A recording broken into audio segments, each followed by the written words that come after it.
Article 2. Create wonderful lives. Create beautiful lives, wonderful sex. Christ says, I have come again to talk colloquially about your lives and the way you approach your daily living. You get up in the mornings and have absolutely no idea of what really lies ahead. You plunge into your routine and speak sentences and say words without a second thought of their likely impact on your environment, or of what they may do to your listeners, or of what you are laying up for yourselves in the future. You believe you are in control of your life, but in fact, you are all acting heedlessly and in total ignorance of what, minute by minute, you are creating for yourselves. Just as importantly, you carry around an emotional burden which no amount of interesting events or exciting experiences can wipe from your heart and consciousness. Everywhere you go, the emotional burden lowers your consciousness vibrations and moves down into your nervous system and then into your physical cells, reducing the life force in them and their mode of functioning, including their efficiency in self-repair. When you encounter opposition, your human ego stands up bristling in self-defense. Your ego's job as custodian of your individuality is to ensure your survival. Therefore, it springs to your defense and you feel that opposition in any form is intolerable and not to be borne. As a result, you find your minds and emotions becoming agitated, resentful, and heated, and you want to hit back to make the opposition go away, whether it's justified or not. This is something that people must understand about the ego. It is absolutely lacking in insight, objectivity, or spontaneous sense of justice. When you are controlled by ego impulses, the consciousness vibrations you are now emitting are so off balance, so devoid of good sense, that they adversely affect the people around you and create consciousness blueprints of so much disharmony that they begin to affect your future experiences, activities, and situations.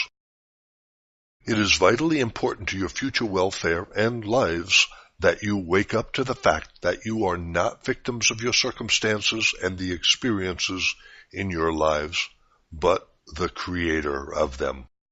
For instance, if during the day you create a rumpus or argument with workmates or boss, when you return home from your work to your nearest and dearest in the evenings, you may be still controlled by your resentful ego. If so, you no longer speak from the quietness of your truth or from any spiritual values you may possess, for these will now be discolored and distorted by the runaway emotions you created for yourself at work earlier in the day. Equally, in the morning, you may emerge from your home, which should be a place where your spirit is renewed and your heart uplifted in warmth. But you walk through your front door, swathed with the disquiet of early morning grumpy reactions to and from your partner.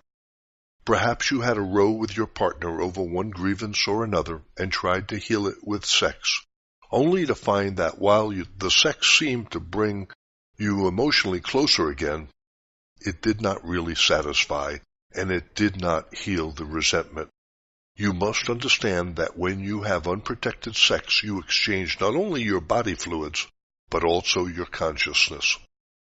Many people's consciousness is constantly so reactive, even hostile toward mankind and life generally, that it not only reduces the physical health of the individual, but also adversely affects the partner's physical and emotional well-being.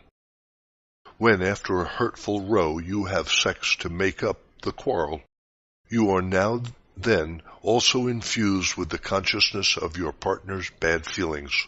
All unknowingly, you take those to work with you as well as your own.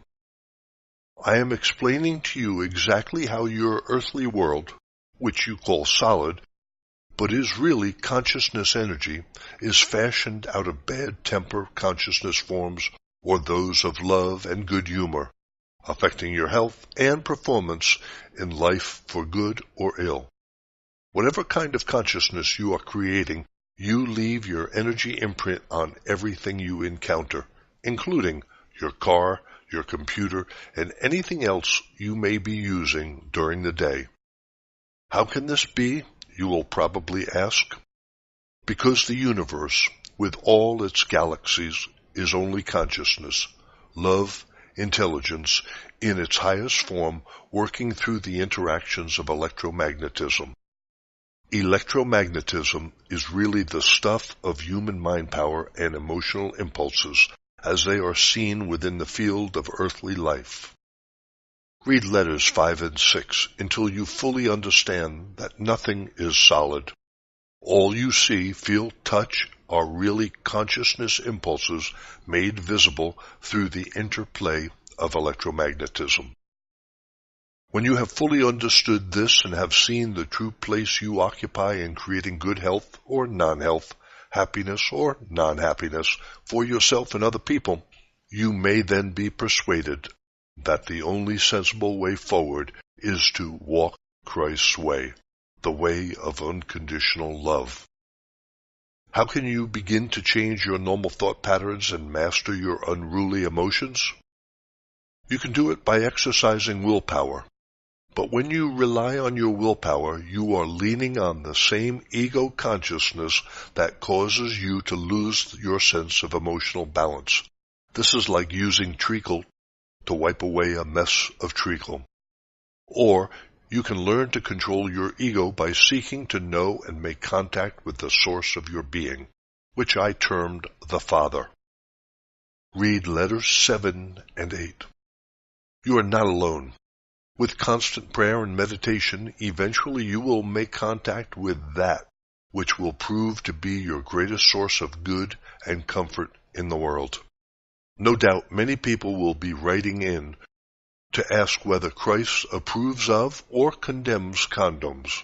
Christ's vibrant answer to this is, no new creative ideas ever come from the human brain cells.